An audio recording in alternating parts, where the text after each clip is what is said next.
la historia de la dinastía Rothschild, octava parte.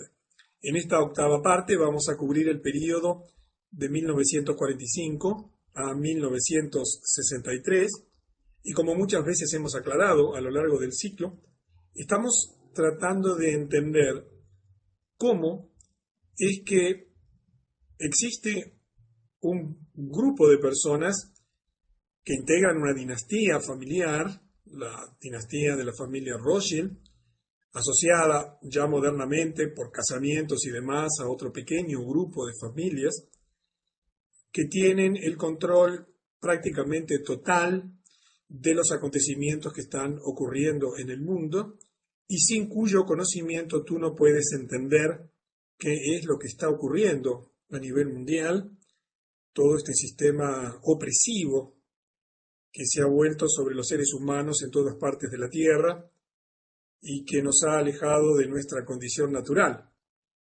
de seres humanos destinados a vivir en paz y en libertad aquí en el planeta, cumpliendo cada uno su designio, su propósito, su plan personal, y que, como siempre comentamos, nació ya hace varios siglos, pero hoy está alcanzando el momento cumbre del desarrollo de ese proyecto de gobernación mundial. Habíamos finalizado la séptima parte, ahí en 1945, después de finalizado la Segunda Guerra Mundial, con un acontecimiento absolutamente central en la historia de la humanidad y que es central en relación a los acontecimientos mundiales y a la instalación del gobierno mundial, como fue la constitución, la formación de las Naciones Unidas. Un viejo proyecto Rothschild que había comenzado y fracasado al final de la Primera Guerra Mundial con la Liga de las Naciones, pero que ya tenía su antecedente en el Congreso de Viena de 1812, en fin, una cantidad de intentos de establecer un gobierno supranacional como lo es el gobierno de las Naciones Unidas, que hoy controlan tu vida, ¿sí? Cuando, por ejemplo, dicen que hay una pandemia mundial, pregúntale a los amigos mexicanos que están aquí cómo les fue, las Naciones Unidas inmediatamente, verticalmente, lanzan una orden y allí tu Ministerio de Salud, el de mi país en Uruguay, el de Perú, el de Venezuela, inmediatamente tienen que acatar órdenes porque han firmado acuerdos y si no los cumplen, inmediatamente son sancionados, se le quitan préstamos, asistencia técnica, ayuda militar, etcétera, etcétera, y por lo tanto son obligados. Y en este momento, por ejemplo, si tú conocieses el Reglamento Mundial de Salud, te horrorizarías de lo que podría pasar en tu país si se declara una pandemia, normalmente inventada. Bueno, aquí los amigos mexicanos le pusieron tapabocas durante algunas semanas, los amordazaron, no podían salir a la calle así, desvaciaron las ciudades, hicieron lo que quisieron, porque México, entre otras cosas, es un país que utilizan mucho para experimentar parte de su proyecto de gobernación mundial. Y dicho esto todo, como uno de los tantos ejemplos que te podría contar de lo que hace las naciones, el sistema educativo, el sistema militar, etcétera, etcétera. Vamos a continuar porque vamos a tener una serie de sucesos muy importantes. En 1947, los ingleses que antes de la Segunda Guerra Mundial declararon que no habría más inmigración de judíos a Palestina. Estamos hablando de un tema central dentro de este proceso de gobernación mundial, de la instauración del gobierno mundial. Dentro de ese proceso, la creación del Estado de Israel y particularmente el control de Jerusalén es una parte esencial del proyecto de gobernación mundial. ¿Por qué? Porque quieren instalar el gobierno mundial en Jerusalén, que es el lugar por definición donde intentan poner un gobierno absolutamente contrario a los intereses de Dios. Es una ciudad elegida para su pueblo por Jehová, el Dios de los judíos, que fue, digamos, instaló esa ciudad como una ciudad santa, y por eso esa puja mundial que hay por ese territorio, no es casualidad, y entonces el proceso de control de toda esa zona palestina es absolutamente importante comprenderlo para entender los sucesos mundiales, porque en poco tiempo verás acontecimientos que te van a dejar pasmado allí en esa zona. Recuerda que hubo un acuerdo entre la familia Rothschild y el gobierno de Inglaterra para incorporar a Estados Unidos a la Segunda Guerra Mundial a cambio de cederle la tierra, una parte de la tierra de Palestina.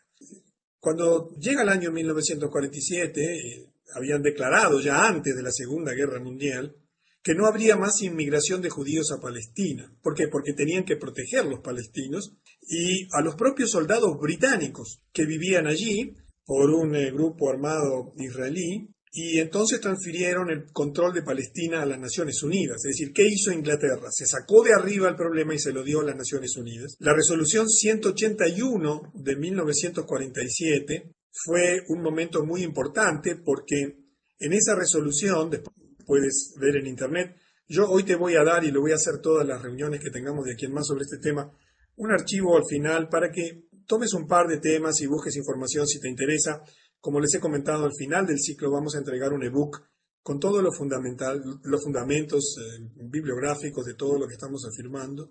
Y esta resolución 181 de las Naciones Unidas para Palestina dividió esa tierra en dos estados. Allí tú tienes una imagen que en la siguiente diapositiva la vamos a ver mucho más ampliada.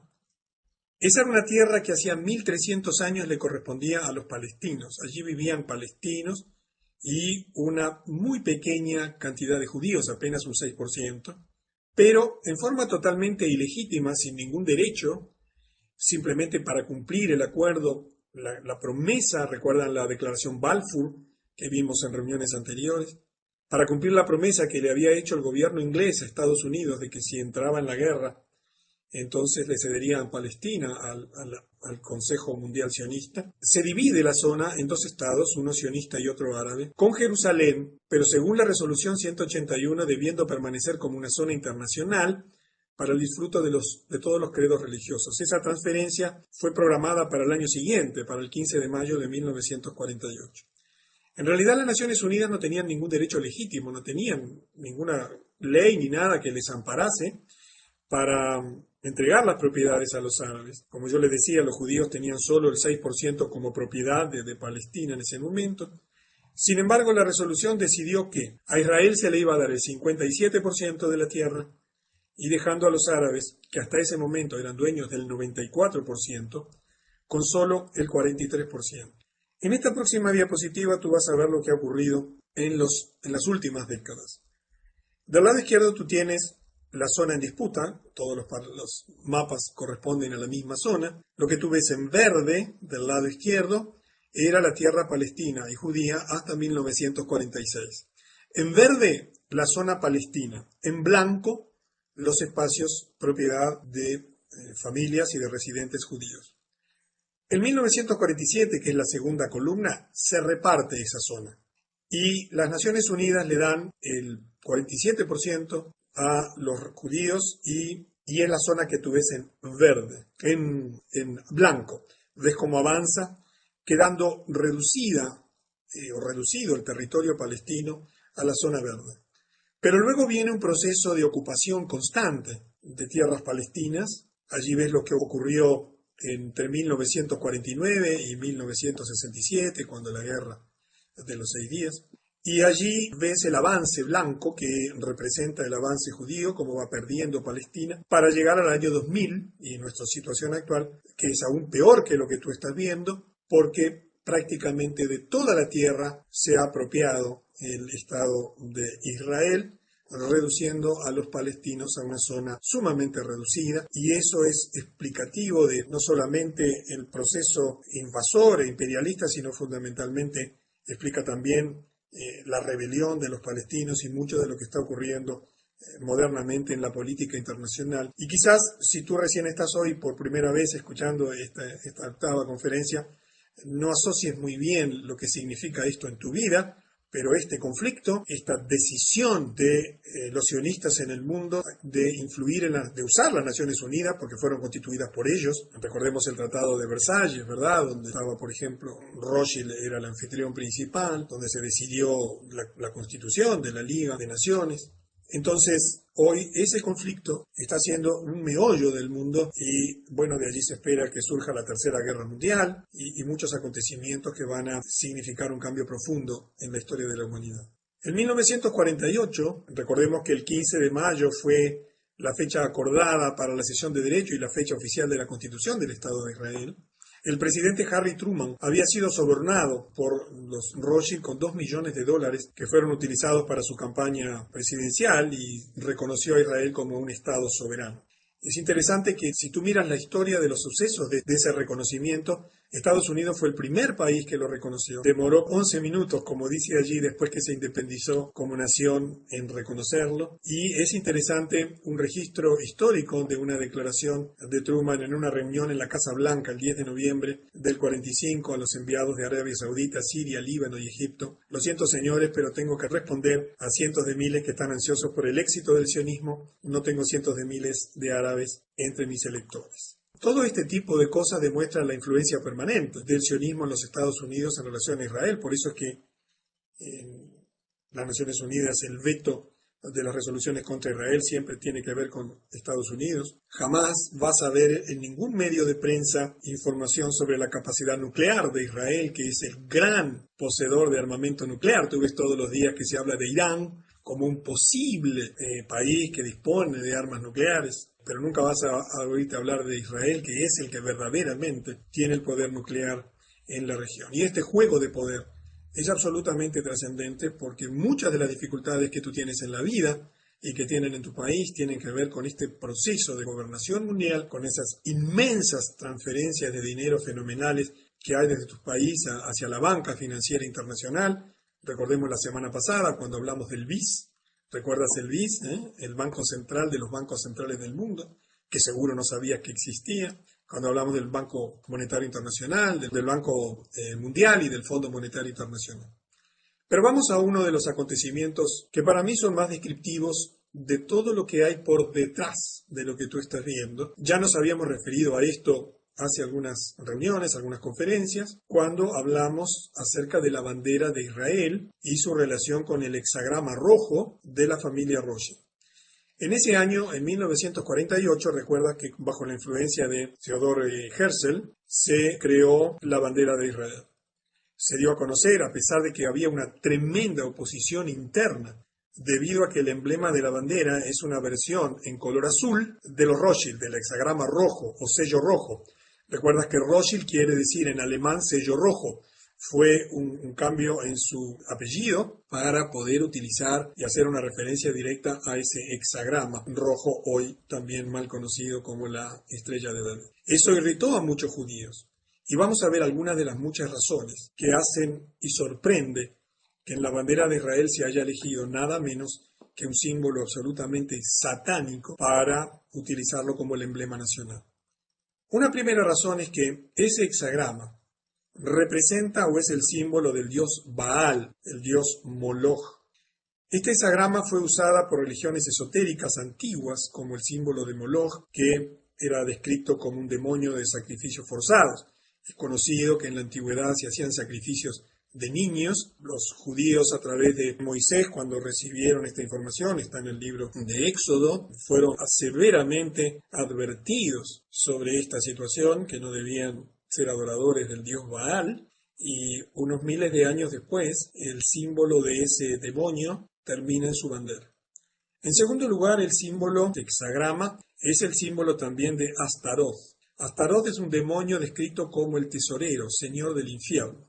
Fue usado también en relaciones, aquí tienes derecho a una representación de las tantas que hay de este demonio, y abajo su representación bajo la forma de un hexagrama. Imagínate para los judíos correctos, para los judíos que realmente sabían de qué estaban hablando, tener que ver flamear en su bandera nada menos que ese símbolo. Ese símbolo también está asociado al búho como símbolo de Moloch. Es de hecho una representación de Moloch y una divinidad babilónica, y también de Lilith, que es una divinidad sumeria. Tú puedes encontrar a Moloch o el búho en diversos símbolos del poder de Estados Unidos. Yo te voy a mostrar el del dólar, por ejemplo, en el Capitolio o en el Congreso. Aquí tienes una imagen de la caverna bohemia.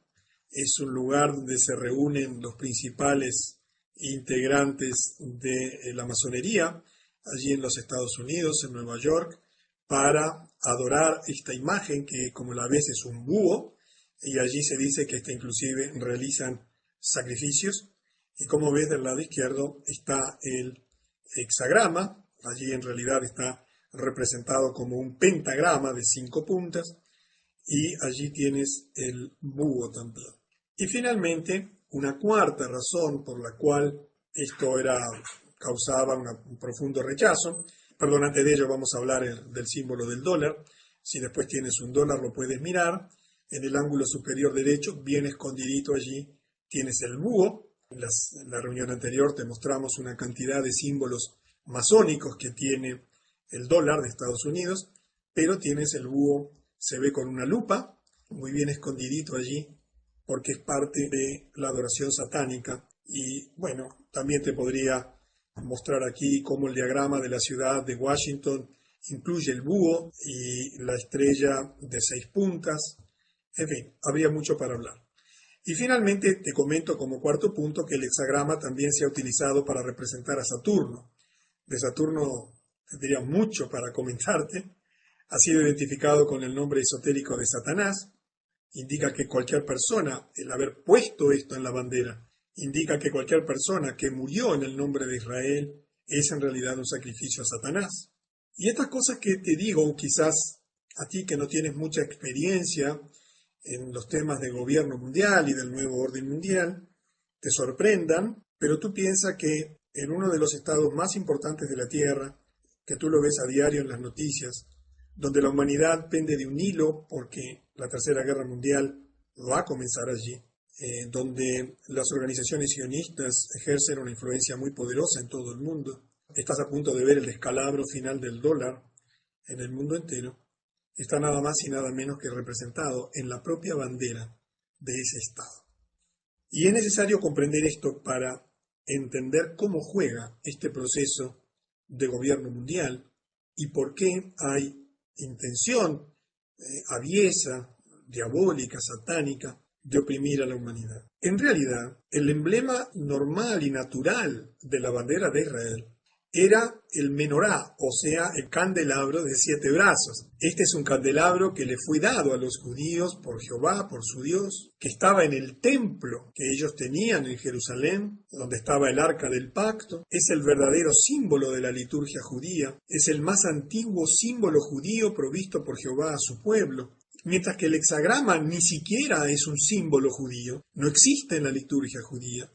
Sin embargo, la influencia sionista de los Rothschild, cuyo nombre significa sello rojo, introdujo el hexagrama en la bandera de Israel.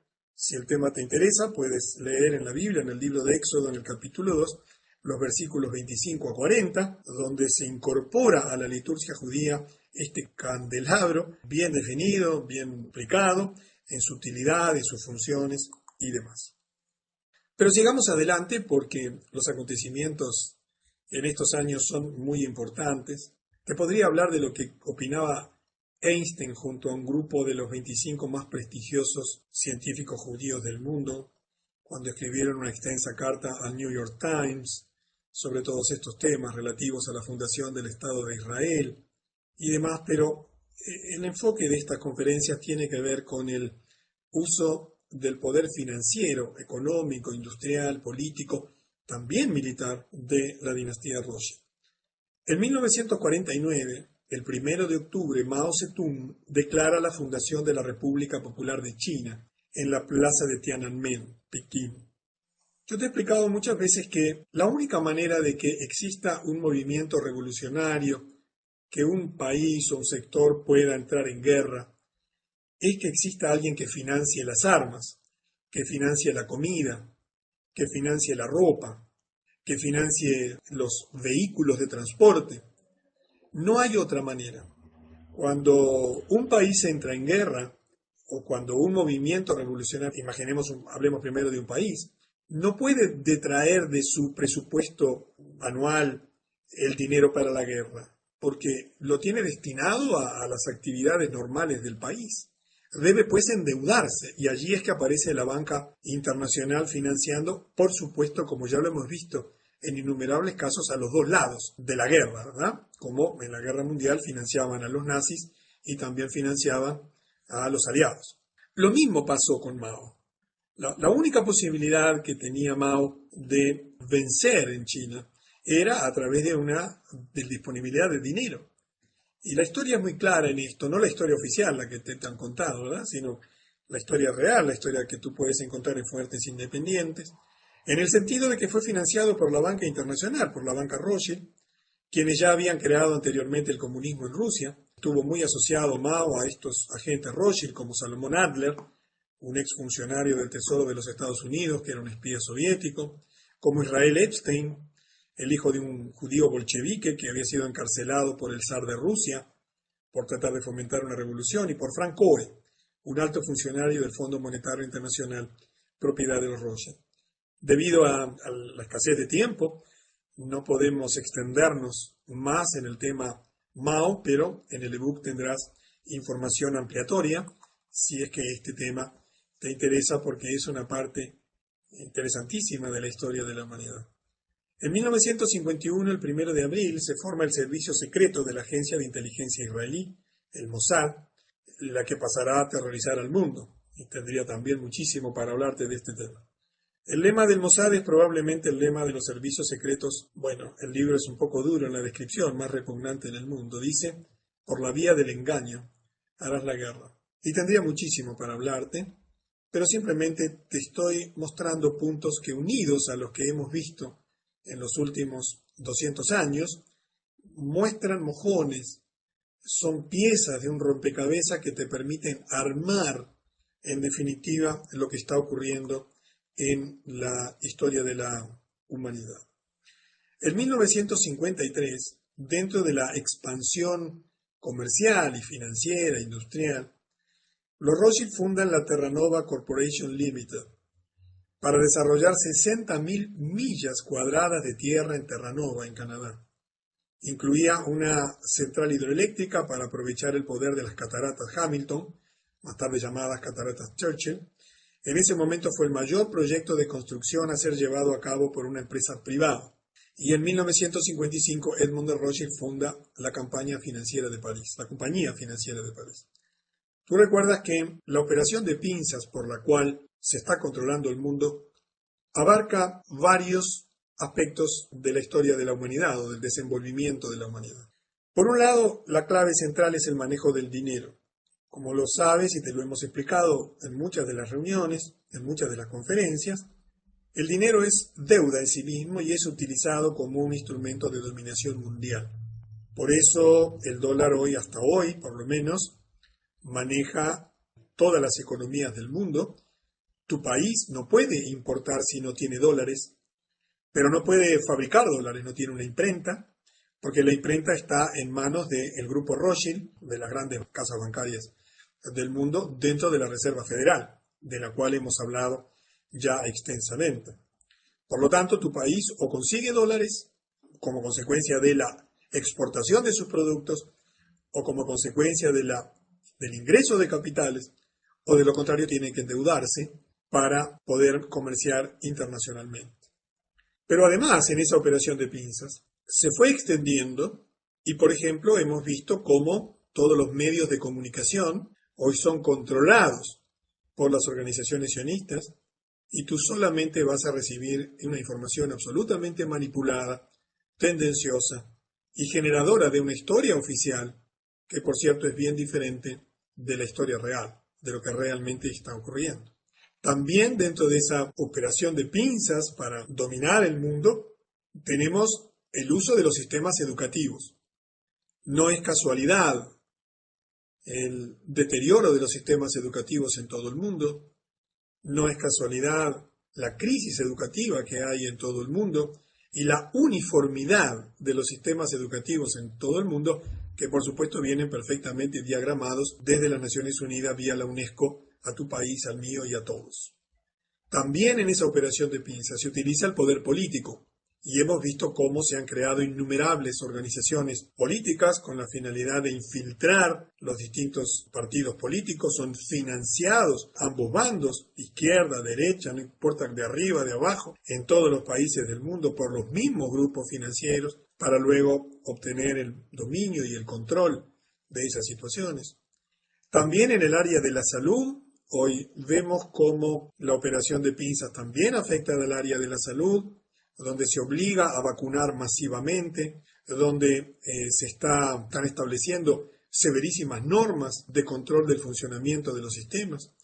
También en los sistemas de alimentación, ya en este momento está teniendo vigencia el Códex Alimentario, que ya está rigiendo en tu país, en el mío, en todo el mundo, y te vas a sorprender de las cosas que verás en los próximos años en relación al control de la producción y distribución de alimentos, así como en la producción y la distribución de los suplementos dietarios, las políticas poblacionales, y en fin, dentro de este proyecto y dentro de este proceso, la creación de la riqueza a través del dominio de todos los sectores industriales fundamentales, de todos los sectores comerciales y de servicios fundamentales, es una estrategia fundamental, y hemos visto a lo largo de las conferencias el crecimiento fenomenal de riqueza, que inclusive a fines del siglo XIX ya los ubicaba dominando y teniendo el control de más del 50% de la riqueza del mundo. En 1957, James de Rothschild, uno de los principales, muere y él deja un gran legado, una gran herencia a el Estado de Israel para ser destinada a la construcción del edificio sede del Parlamento, el Knesset. Él afirmaba que la Knesset debía ser un símbolo a los ojos de todos los hombres de la permanencia del Estado de Israel, y también en ese mismo año muere Maurice de Rothschild, y cada una de estas muertes es muy importante porque es sucedido por el hijo menor dentro de la dinastía, dentro de la forma en que se heredaban los derechos para seguir manejando los negocios y las distintas actividades del grupo. En 1962, dentro de ese proceso de crecimiento económico, los Rothschild crean la Imetal o Imetal como una compañía que agruparía a todos sus intereses comerciales e industriales en la minería. Por ejemplo, toda la minería del mundo está controlada por esta empresa que pertenece a Rothschild. En este momento hay un Rothschild, creo que es Nathanael, un hombre joven, que está creando lo mismo hoy, en este año 2010, pero en la industria del carbón. En la industria del carbón no existe una compañía que controle todo el mercado del carbón. Ya ha aportado $3.000 millones para la fundación de esa compañía, pero en poco tiempo también la producción y distribución de carbón a nivel mundial va a ser absolutamente controlada por los Rothschild como una de las industrias energéticas claves. La China solo, imagínate lo que gastan de carbón, que es su fuente de energía, una de las fuentes de energía fundamentales para su desenvolvimiento industrial. En ese año, Frederick Morton publica un libro, Los Rothschild, en el que señala, a pesar de que tienen el control de decenas de empresas industriales, comerciales, mineras y de turismo, no aparece en ellas el nombre Rothschild. Y observa la reflexión que él hace. Al ser empresas privadas, donde los Rothschild no aparecen en primera fila, las casas familiares Rothschild, las familias no necesitan, y de hecho nunca lo hicieron, publicar una sola hoja de balance en forma pública o de cualquier otro informe de su situación financiera.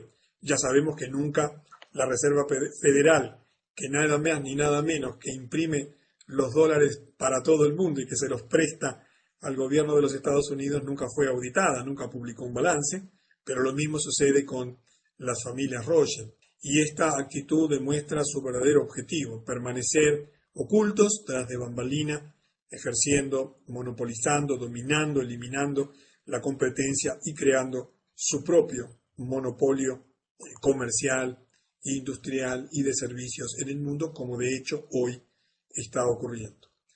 Y llegamos ya al final de este proceso, de este periodo. En 1963, el 4 de junio, el presidente John Fitzgerald Kennedy, el 35 presidente de los Estados Unidos, firmó la orden ejecutiva 11.110, que devolvió al gobierno de Estados Unidos la facultad de emitir moneda sin pasar por la Reserva Federal, propiedad de los Rothschild. Tú recuerdas lo que le había pasado a Lincoln por hacer lo mismo, a Andrew, otro de los presidentes de los Estados Unidos asesinado, también por la misma situación. Esta quizás fue la principal causa del asesinato de John Fitzgerald Kennedy, además de su férrea y manifiesta oposición a las sociedades secretas. Él hizo un discurso muy famoso donde critica y declara públicamente su total oposición a las sociedades secretas y su determinación que en su periodo de gobierno las sociedades secretas no podrían ejercer influencias lobistas dentro de su gobierno.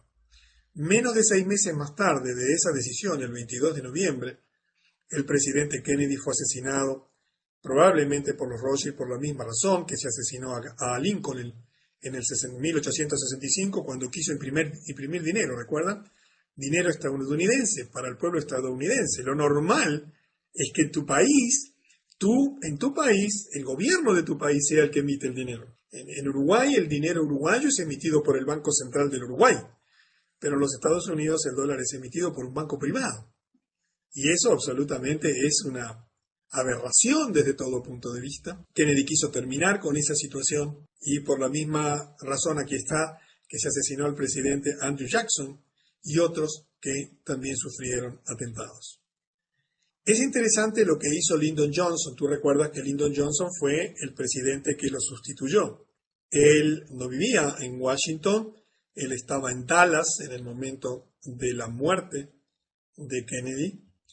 Y en el viaje, en el vuelo, en el Air Force One, el avión presidencial, uno de sus primeros decretos, de sus primeras órdenes ejecutivas, como le llaman en los Estados Unidos, fue anular la orden ejecutiva 11.110 en el mismo día que el presidente Kennedy había sido asesinado y como una de sus decisiones más importantes. Allí tienes la figura de Lyndon Johnson y del lado derecho el sello del presidente de los Estados Unidos para firmar las órdenes ejecutivas. Resulta sumamente sugestivo que pocas horas después de la muerte hayan decidido anular nada más ni nada menos que una orden ejecutiva que terminaba con la hegemonía de la Reserva Federal en la impresión del dólar y su manejo bajo la forma de préstamos al gobierno de los Estados Unidos. Esto no se puede probar, es decir, no se puede probar que esa haya sido la razón de la muerte, del asesinato, pero encaja absolutamente en forma lógica. Otra, y probablemente la razón principal para el asesinato de Kennedy, según historiadores, fue el hecho de que él dejó bien en claro al primer ministro israelí David Ben Gurión que en ningún caso iba a estar de acuerdo con que Israel se convirtiese en un estado nuclear. Yo no sé si ustedes tienen idea del poder nuclear que tiene Israel hoy en día, pero Kennedy, consciente de lo que eso representaba en el desequilibrio de poder del Medio Oriente, le había dicho con absoluta franqueza y claridad que de ninguna manera lo permitiría. El periódico israelí Haaretz, el 5 de febrero del 99, en un análisis revisional del libro de Aben Cohen, Israel y la bomba, indica lo siguiente: el asesinato del presidente estadounidense John Kennedy puso fin abrupto a la enorme presión que se aplicaba por parte del gobierno de Estados Unidos sobre el gobierno de Israel de suspender el programa nuclear. Tú ves la presión que hoy se hace sobre Irán. Tú sabes que esa misma presión se hizo sobre Israel hasta que fue asesinado el presidente Kennedy. Esas son las cosas que no se muestran en la historia oficial, pero son las cosas que explican lo que ocurre en la realidad. El libro daba a entender que si Kennedy se hubiese mantenido vivo, es dudoso que Israel hoy en día pudiese tener una opción nuclear que le da una supremacía en esa zona de conflicto absolutamente abrumadora. Si hiciésemos un resumen de este periodo, veríamos una cantidad de sucesos perfectamente hilados, perfectamente orquestados, amalgamados, en la dirección de la instauración del gobierno mundial. En primer lugar, las Naciones Unidas, que es la clave del gobierno mundial. Cuando se haga la declaración final de paz y seguridad en Jerusalén y se reparta, tú verás allí a los ejércitos de las Naciones Unidas controlando esa situación en garantía de, entre comillas, de la paz y seguridad de ese territorio. Has visto durante este periodo un creciente dominio de los Rothschild de la zona de Palestina, porque esto es parte central de su proceso de gobernación hegemónica, porque el gran objetivo final es instaurar el gobierno mundial nada menos que en Jerusalén. Has visto el crecimiento comercial, financiero, industrial que continúa. Has visto el proceso político de control, por ejemplo, hasta asesinar a un presidente de los Estados Unidos, que probablemente pueda ser interpretado, sugerido como posibilidad más concreta para explicar el asesinato de una figura prominente, como fue el presidente de los Estados Unidos.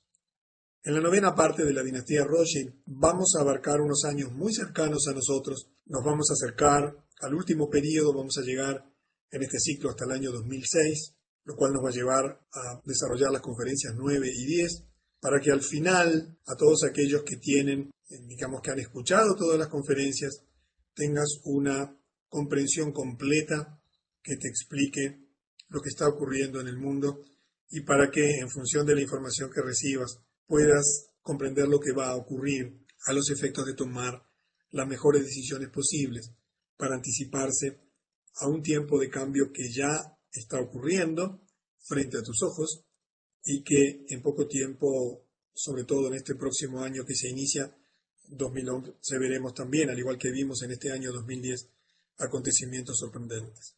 Así que te espero entonces en la novena parte de la dinastía Rothschild.